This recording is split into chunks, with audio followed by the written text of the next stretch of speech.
जय हिंद, नमस्कार साथियों। आज हम बात करेंगे एक बहुत विशेष टॉपिक पे, जिस पे अक्सर लोग कहते हैं कि बाबा साहब भीमराव अम्बेडकर के बारे में संविधान के रचयिता हैं, जिन्होंने संविधान को अपने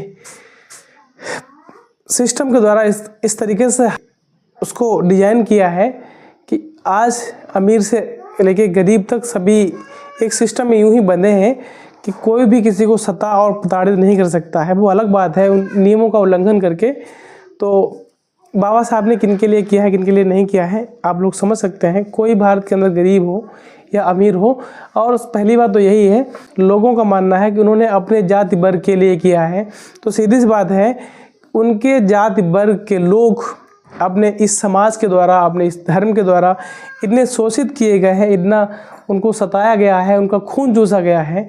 तो कोई भी व्यक्ति अगर उसके अपने लोगों का खून चूसा जाए, अगर वो व्यक्ति उस समाज में जन्म के उनके साथ उसका भी शोषण होने लग जाए, बहुत सी ऐसी कहानियां हैं। बाबा साहब को पढ़ने के बाद में नौकरी पे जब रखा गया था तो उनके द्वारा छुई गई हर वस्तु को गौमूत्र से छिड़का जाता था, ऐसा मानना है। और यहाँ तक कि उनको बाहर जॉब के लिए रहने के लिए कोई उनको रूम नहीं देता था रहने पे, जो जिसको पता चल जाता था। अब हद तो तब हो गई जब एक बार उन्होंने बौद्ध धर्म में और पारसी धर्म के लोगों के जो वो होते हैं उनके रहने के स्थान, वहाँ पे शरण ली और अपना नाम उनके ही बेस में बता दिया था, उनके ही लोगों के नाम जैसा रख दिया था। तो एट लास्ट अंततः उनको पता चल जाता है कि हिंदू नहीं है, तो वो भी उनको वहाँ से निकाल देते हैं। तो उनको पता चला कि ये कलंक हमारा खुद का जो धर्म है, हमारे खुद के देवी देवता के द्वारा बनाया गया, या हमारे मानव निर्मित जो भी सिस्टम है, वो लोग नहीं मानते तो बाहर का कहाँ से माना जाएगा।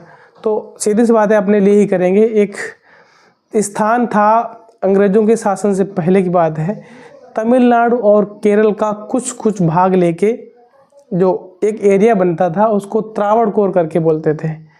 और उस समय वहाँ पे राजवंश था। राजवंश का मतलब होता है राजाओं का शासन। पहले अभी के समय में हमारा लोकतंत्र है, लोगों के द्वारा, जनता के द्वारा चुना गया या निर्वाचित किया गया तंत्र, ऐसा तंत्र जिसमें सभी लोगों के पास समान अधिकार है। पहले था राजतंत्र, उसमें राजा का ही लड़का राजा और उनको विशेष वरीयता, शेष प्रजा अलग नज़र से देखी जाती थी। तो उन पे राजा कोई भी टैक्स, कोई भी कर, कोई भी सिस्टम, कोई भी कुछ भी अप्लाई कर दे, कोई कुछ उसका विरोध नहीं कर सकता था। तो कुछ यूँ ही हुआ। और सबसे ज़्यादा लोग आरक्षण को लेकर गलत बताते हैं। मैं एक बात उनसे पूछना चाहूँगा, अगर आज भी, अब तो दलितों के साथ बहुत कुछ अत्याचार कम हो गए हैं, हालांकि अभी कुछ रिपोर्ट्स की माने, कुछ सोशल मीडिया के स्टडी के माने, अगर हम अभी भी आज 21वीं सदी चल रही है, 2025 स्टार्ट हो गया है, इसमें भी कुछ ऐसे स्थान हैं जहाँ पर जो नीचे कास्ट के लोग होते हैं, किसी जमींदार या किसी ऊपर की कास्ट के घर के दरवाजे से लोग निकलते हैं तो आज भी चप्पल अपने हाथ में पैर के मतलब पकड़ के निकलते हैं, और जब गांव से गुजर जाते हैं तब चप्पल पहनते हैं। और पहले क्या हुआ होगा आप समझ सकते हैं, आप कल्पना कर सकते हैं। पहले दलितों को एक जानवरों से बदतर जिंदगी दी जाती थी। तो एक त्रावणकोर करके एक स्थान था, वहाँ पर एक टैक्स लगाया गया, जैसा भी नहीं वैट लगता है, जीएसटी लगती है, मतलब बहुत से टैक्सेस लगते हैं, सभी को अलग से कैटेगराइज किया गया है। तो पहले एक टैक्स था जिसको मूला करके नाम से जानते थे, और वो जो टैक्स था वो हरिजन लोगों पर, जो निम्न कास्ट के लोग होते थे, उन पे ही लगता था। चलो ठीक है, यहाँ तक तो ठीक है, नीचे लोगों के पे टैक्स लगता था। सबसे शर्म की बात है, दलित महिलाओं को स्तन ढकने की इजाजत नहीं थी, इससे पहचान हो सके कि वो दलित है। और अगर किसी दलित को स्तन ढकना है ना तो उसे टैक्स देना। इससे भी बेहूदगी की बात क्या थी कि स्तन जितना बड़ा रहेगा टैक्स उतना देना होता। वो टैक्स था कि जो नीचे जात की जो औरतें हैं, वो अपने जो वैसे उनका जो शरीर होता है, मतलब गोपनीय शरीर होता है ढकने का, यहाँ तक कि स्तन की बात कर लेते हैं, जो ढकने की बात होती है, तो उनको ये टैक्स इसलिए लगाया गया था कि जो नीचे कास्ट की औरतें हैं वो अपना स्तन नहीं ढक सकती हैं। अगर स्तन ढकेंगी तो वो टैक्स उनको देना पड़ेगा। और अभी रुकना नहीं है, इससे आगे भी आप सोचेंगे, यहाँ तक कि तो कल्पना नहीं कर सकते कितना नीचता है। इससे आगे अभी और एक कदम बाकी है। उनमें और कहा गया था कि जिस औरत का साइज़ के अकॉर्डिंग जितना बड़ा आकार का स्तन होगा उस पर और ज़्यादा टैक्स लिया जाएगा। ये हद इस हद तक इतनी बढ़ गई, उसकी हद इतनी बढ़ गई।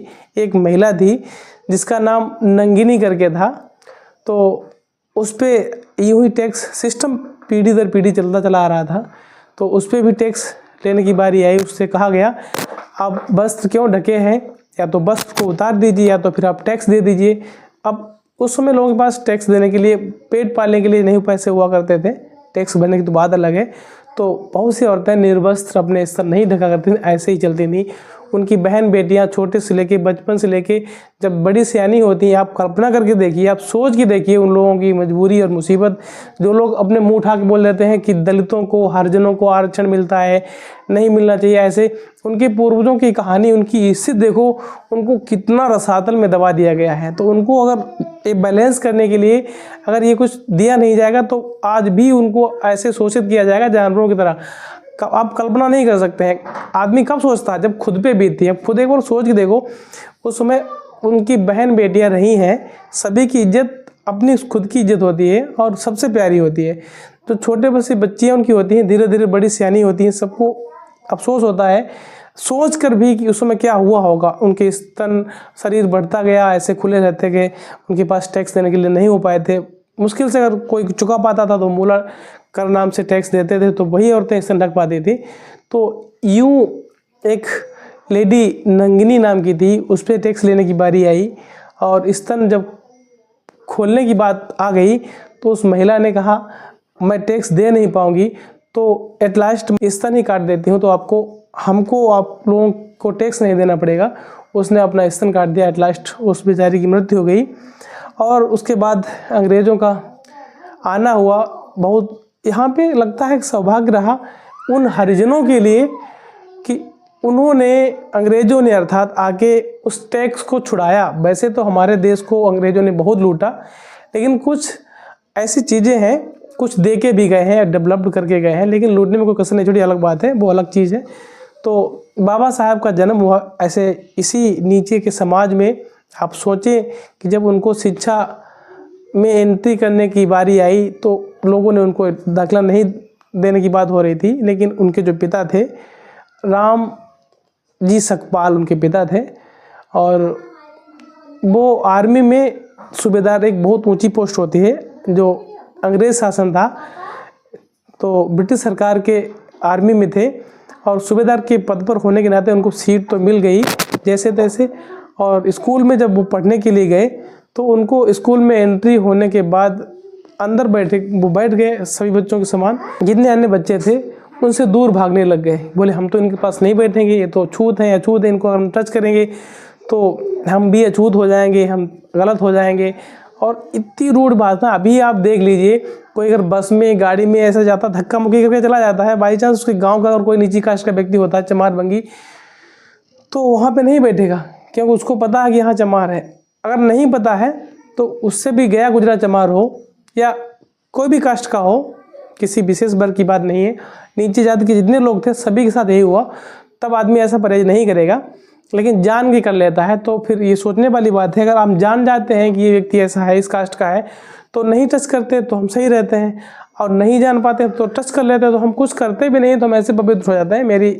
लोगों के, मेरे समाज के अंदर की रूढ़िताएँ रही हैं, ऐसी बहुत सी रूढ़िताएँ हैं। पहले एक ऐसी परंपरा थी, बाल विवाह की एक परंपरा थी, विधवा महिलाओं को ज़बरदस्ती सती किया जाता था। आप लोगों ने सुना होगा कि अगर किसी व्यक्ति की शादी किसी महिला के साथ हो जाए और यहाँ तक कि वो एक बार भी उससे मिले भी नहीं, अंधविश्वास का चरम सीमा देखो कितनी लांघती गई होगी उस समय, और वो उसका एक्सपायर हो जाना, उस महिला को उसने 20 साल की उम्र अपने स्ट्रगल से प्राप्त की और किसी पुरुष से उसकी शादी हो जाती है और वो किसी दुर्भाग्यवश वो उसकी मृत्यु हो जाती है, तो वो ये नहीं माने रखता है कि उसने उस महिला के साथ किया क्या, उसने उस महिला को दिया क्या है।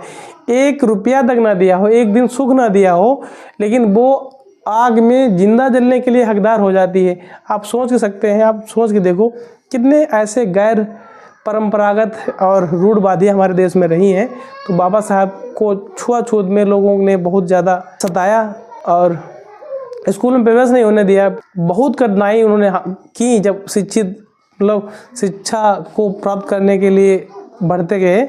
स्कूल में पानी पीने के लिए उनको अलग से मटका रखा जाता था, और उनकी कास्ट का वो नहीं आता था, उनको पानी नहीं पीने को मिलता था। उसके बाद में इन्होंने देखा, समझदार हो गए, पढ़े, तो लगा कि हाँ भाई, एक शिक्षा ग्रहण करने के बाद लगता है कि मैं भी इंसान हूँ और सभी के भांति हमको भी जीवन जीने का हक है।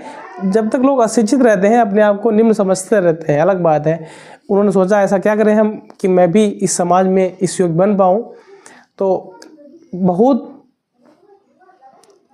अपने देश में उन्होंने ग्रेजुएशन करने के बाद अमेरिका चले गए। आप सोच के देखो, आज के दिन कोई अमेरिका पढ़ने के लिए आपके आसपास पता करो, क्या कोई गया है? शायद नहीं गया होगा। उसमें बाबा साहब की क्या स्थिति थी, अमेरिका गए। एक मेधावी छात्र होने के नाते उनको स्कॉलर दी गई पढ़ने के लिए, उसकी दम पर गए, ये उनका सौभाग्य रहा। और वहाँ से अमेरिका से जब अपनी PhD की डिग्री लेकर आए तो देखा कुछ सिस्टम बदला नहीं है, और अपनी सिर्फ और सिर्फ शिक्षा के दम पर वो अपने समाज के साथ बहुत कुछ कर पाने में सक्षम नहीं हो सके। उनको लगा वकालत करनी चाहिए ताकि हम अपने समाज की बातें कोर्ट में पेश कर सकूं और सिद्ध कर सकूं कि इनके साथ अत्याचार हो रहा है, अन्याय हो रहा है। तो उन्होंने लंदन में जाके लॉ की पढ़ाई वहाँ से पूरी की। फिर आया उनको अपने समाज के बचाने का समय, और आए, बहुत से आंदोलन किए और बहुत अपने समाज के लिए बहुत कुछ किया। और ये समाज के लिए, अब स्टार्ट वाली बात लोग कहते हैं कि उन्होंने अपने समाज के लिए किया, क्योंकि उस समय उनके समाज के लोग ही दबाए गए थे, उनको ही शोषित किया गया था, उन लोगों का ही शोषण हो रहा था, उनका ही खून चूसा जा रहा था। अब जो लोग उनका खून चूस रहे थे तो उनको बचाएं, या जो लोग खून चूस रहे थे उनकी मदद करें। सीधी बात है, स्वाभाविक सी है कि जिनका शोषण हो रहा था उनकी ही मदद करेंगे, अपने समाज की मदद करेंगे। और समाज के साथ साथ उन्होंने हर गरीब व्यक्ति, हर महिलाओं के लिए बहुत वरदान साबित हुए हैं। महिलाओं को लोग यूज़ करते थे, उन्होंने बहुत से महिलाओं के लिए अधिकार दिलवाए, पढ़ने के लिए, नौकरी के लिए, रिजर्वेशन के लिए। और जो लोग कहते हैं कि बाबा साहब ने उनके लिए किया है, बाबा साहब अपने दम पर उसमें इतने सक्षम थे। संविधान में जो पूरा सदन था, संविधान पूरी सभा थी, 200 से अधिक उसमें मेंबर्स थे, सबसे ज़्यादा पढ़े लिखे व्यक्ति थे, दलित समाज से थे, फिर भी सभी लोग उनसे बहस करने से किसी की हिम्मत नहीं थी कि उनसे बहस करे। तो जो भी सिस्टम संविधान का उन्होंने इस तरीके से ढांचागत इस तरीके से उसको सजाया कि इतने दिन पहले जो संविधान बनाया गया था, आज भी उसको अप्लाई करते हैं तो एकदम सटीक बैठता है। कोई उसकी किसी के पास कोई कार्ड नहीं है। उदाहरण के लिए आपको बता दें, राष्ट्रपति एक संवैधानिक पद होता है, उसको कोई भी, मान लो सभी पार्टियां वोट देती हैं, अब राष्ट्रपति सबसे बड़ा पावर होता है। अगर ऐसे मतलब कोई हमने उसको वोट दिया, हमने दूसरे को वोट दिया, तो जो व्यक्ति जीत जाएगा तो कहेगा तुमने हम वोट नहीं दिया। तो वोट की प्रणाली ही चेंज कर डाली उसमें। जैसे दो व्यक्ति हैं और हम वोट देने जाते हैं तो हम दोनों लोगों को वोट देंगे। उसमें ये होता है कि हम पहले नंबर पे इनको देखने जाते हैं, उसके बाद में इनको देखना चाहते हैं, ऐसे वोट दिया जाता है।